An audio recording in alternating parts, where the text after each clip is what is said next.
একটা মেয়ের ভালো বৌমা হওয়াটা অনেকটাই নির্ভর করে তার শ্বশুর বাড়ির মানুষদের উপর। মেয়েটার শ্বশুর শাশুড়ি আর স্বামী যদি ভালো হয়, তবে খারাপ মেয়েটাও ভালো হতে বাধ্য।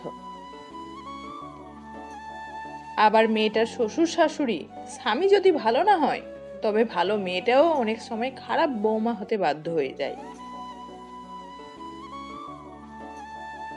বাড়িতে একটা গাছ এনে সেটাকে যদি অবহেলা করা হয়, তবে ফুল ফল তো দূরের কথা, ছায়াটা পর্যন্তও দেবে না।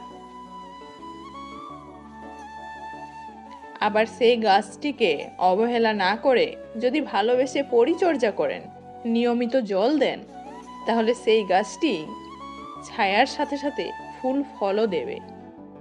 ঠিক তেমনই একটি মেয়েও।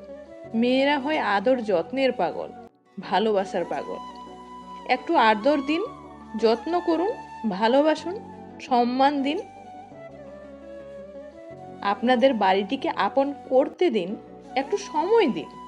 দেখবেন আপনার বাড়িতে তার শিকড় ডালপালা চারিদিকে ছড়িয়ে পড়বে। আপনাদের সবাইকে আপন করে নেবে, আগলে রাখতে চাইবে। কিছুদিন পর আপনারা সেই মেয়েটির আদর যত্ন ভালোবাসা পেতে শুরু করবেন।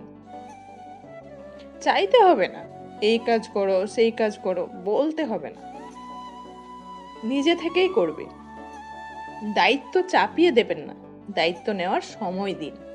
দেখবেন সময়ের সাথে সাথে ঠিক নিজ দায়িত্ব বুঝে সব কাজ করবে।